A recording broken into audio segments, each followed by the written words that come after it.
How you doing, everybody? My name's Tyler, here with Amarok Kennels. I'm here today with my friend Gizmo. He's a 6-year-old mini Australian Shepherd.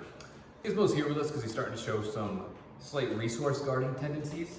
Nothing too crazy, but he has started to nip whenever one of his owners would start to come near anything that's super high value, like a marrow bone or any type of high value treat or reward that he would have.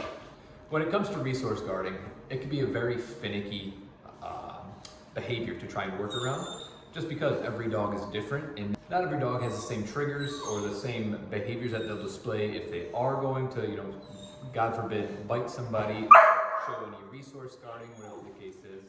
Some dogs are very demanding. That's what you saw, that little bark there. Gizmo's getting a little frustrated I'm withholding from him. Either way, whatever the cause is, there's a whole bunch of different reasons why a dog may resource guard. Oftentimes there's just a main conflict between a dog and that resource and somebody coming to take that resource from them. No matter what the premise is, some dogs you have to be a little more careful with it, just because some dogs who resource guard are extremely, extremely aggressive. But with Gizmo, that's not the case, fortunately. So how we go about it, the main thing I like to start with is just work on some sharing. So I've got a beef bone here. It's just a bone from a cow that we get from a butcher. Nice and easy, it's frozen, not cooked, anything like that. It's just something that's super high value to a dog that they all love. So with a sharing premise, all we're gonna do is let the dog realize that, hey, this is a high value thing. I'm just gonna hold it right here for him. He's gonna go to town on it, potentially. Just enjoy the hell out of it. And then he's gonna realize that, oh, okay, I get to enjoy this and your hand is still right here. I'm just gonna hold on to it the entire time. I'm not gonna try and take it from him or anything. I'm just gonna let him enjoy it and have a good time with it. And let him realize that it's okay for him to enjoy things while my hand is right here. Good boy.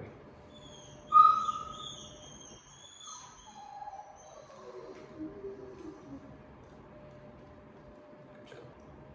So you can see he's going to town on it. He's having a great time with it. He's fully enjoying it. He sees my hand right next to it, and cool, that's fine. That's okay. The whole premise behind trying to make this behavior better is letting the dog realize that it's okay when our hands or our presence comes near him while he has something that's a reward or something that's of super high value to him.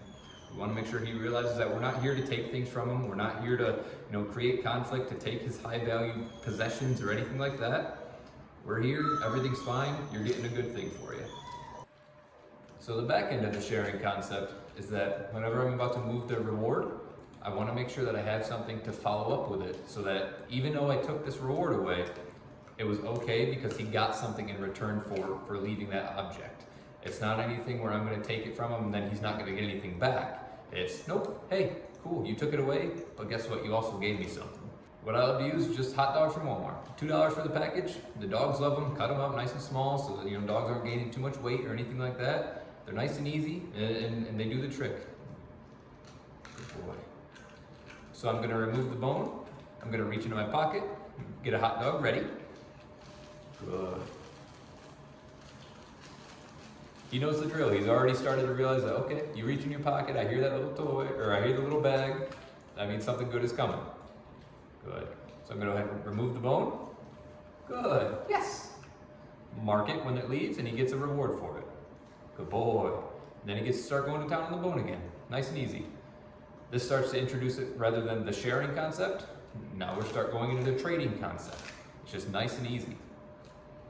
I'm not creating any more conflict. I'm not even going to throw a leave it command in or anything like that. It's just a nice easy concept of, okay, your hands are here, and when you pull that treat away, okay, it's fine because you're giving me something else.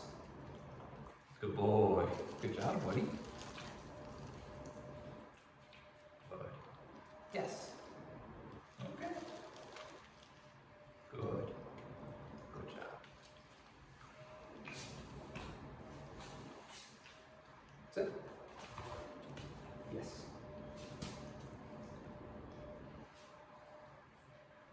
Good boy. And this is just the building blocks for the solution for this behavior. It's nothing to where I'm automatically going to start, and I'm not just going to give him the bone and then go 10 feet away from him, because then he starts to take possession of it. That's much further down the line. With anytime it comes to like a behavior that you deal with a lot of emotion and a lot of like possessive, kind of aggressive tendencies, you got to take it slow. Good boy, buddy. Everything with dogs in terms of like touchy behaviors and any type of obedience even. Everything is just a very slow, take your time. Everything's a marathon, it's not a sprint. Anytime you try and expedite a behavior, you run into issues, you run into problems. Good boy. The sharing concept is something that I do with him twice a day. It's just super high value thing. Cool, we're hanging out, having a good time. And then, in between, these little training sessions that we're just doing this, mixing some obedience, a lot of hand feeding, a lot of treats. That way, the more he sees hands and the more he associates hands with treats and good things, awesome. The less problem we're gonna have in the future. Good boy. Now what I'll do is I'll tell him leave it, and once I tell him that, and he lets go and gains distance from that reward, I'm gonna reward him with a hot dog again. With another type of reward.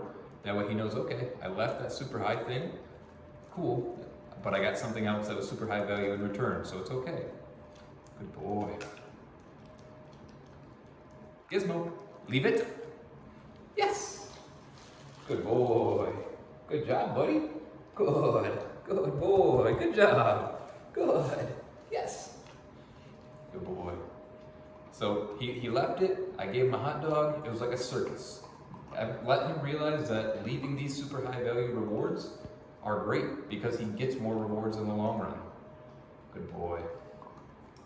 Resource guarding can be a very, very, very tricky situation. So you want to make sure that you're just taking your time with it, not rushing the process. As positive as possible is often the best way. I'm not a purely positive guy by any means. I will institute a correction if it's warranted with the dog.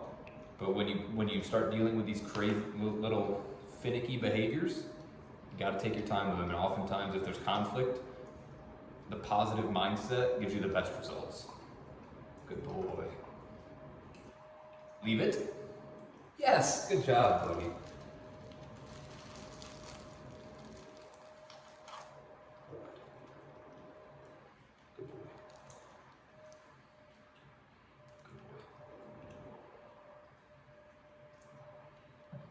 Leave it. Good.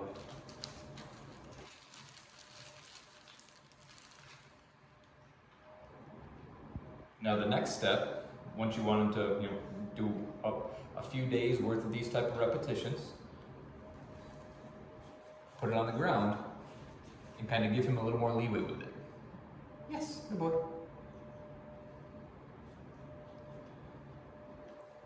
Once you do this and kind of distance yourself from the a little less of an actual sharing concept, because right now all he sees is him and the bone on the ground. He still feels my hand next to him, so it helps, but it's a lot more distance from me as an owner, as a handler, whatever the case is. He's just more in his own zone right here. And now the next step from this would be moving 5 feet away from him and letting him have the bone. Once you start to distance yourself, it is best to have a leash on the dog, just in case you do need to pull him away from the object, whatever the case is. Good boy. Gizmo. Yes, good boy. I called his name there. He redirected, gave me the engagement. Mark and reward that, because he went away from the super, super high value object, gave his attention to me. I'm gonna reward him for that all day. Good boy, buddy. Yes. Good job. Good boy. Good. And the best way to end a session like this is just stay purely positive as possible. You don't want to overdo it. Don't make these sessions 30 minutes long. It doesn't need to be. Keep them nice, short, and sweet. Quality over quantity. Let the dog realize that the last thing he remembered was sharing this thing with you, this super high value thing.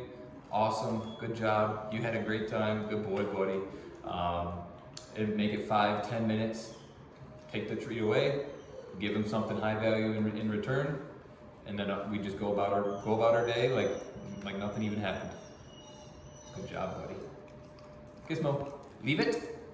Yes, good job, big guy. So to wrap things up for resource guarding, take your time. It's not a rush, it's a marathon, it's not a sprint. Anytime you try and go too fast, you're just gonna make it harder for yourself. Try to remain as positive as possible. That way the dog creates a happy mindset towards you and this resource that they're maybe starting to have animosity towards. Keep it as happy, as functional, as much of a clear-headed mind that you can. Remember the trading game, a little removal, but then they get a reward for it. Remember to share, just hold it. Let them get used to having your hand right next to whatever that reward is. Just boom, here, cool, we're sharing, everything's fine. You get to eat this, I get to have my hand here, you're fine, my hand's good. It carries on. Once you get those sharing and trading games down, move towards a leave it command. So to start the leave it command, very straightforward. Remove the object, reward him for it. Remove the object, reward him for it. Then when you start removing the object, pair it with the leave it command. Leave it, mark and reward. Leave it, mark and reward. Knocks that one right out of the park. Then once you got the leave it command down, you've done the trading games, the sharing, etc., start to add some distance to it. Get 2-3 feet away. Once you start that distance, I suggest putting a leash on if you haven't already, just to help you if you need to take control of the situation. Dogs are unpredictable, they're dogs. So even if you've got a dog that you've never had an issue with before, it's very possible that, out of the blue, maybe he's having a bad day, who knows? Something can go weird, and maybe you need a leash to take control of that situation. All in all, just be fair to your dog. If you give him a treat, you give him something super high value, let him enjoy it. That's why you gave it to him in the first place. Don't go into it with the attitude of, okay, I'm gonna, instill any type of alpha dominance over my dog or anything like that. 90% of the time, that's just gonna create conflict. So anytime you go to remove anything, make sure A, he's enjoyed it. B, when you go to remove it, there's no conflict whatsoever. It's, okay, hey, I'm taking this, but here's this instead. That way it's always a positive mindset. Anytime that you're going to approach him, anytime you're going to remove anything, it's very straightforward for him in terms of, okay, I don't care, you're coming, cool, that's awesome. I know anytime you come near me, it's gonna be with treats, with praise, with a toy, whatever the case is, something that he enjoys. And if you have any ideas of your own how to deal with resource guarding, or if you've done any other methods that work, feel free to throw them in the comments below too. There's a million ways to skin a cat when it comes to dog training. Every dog is different. Not a single dog can be handled the exact same. Every dog's gonna be their own unique little case. If you have any questions at all, please feel free to reach out.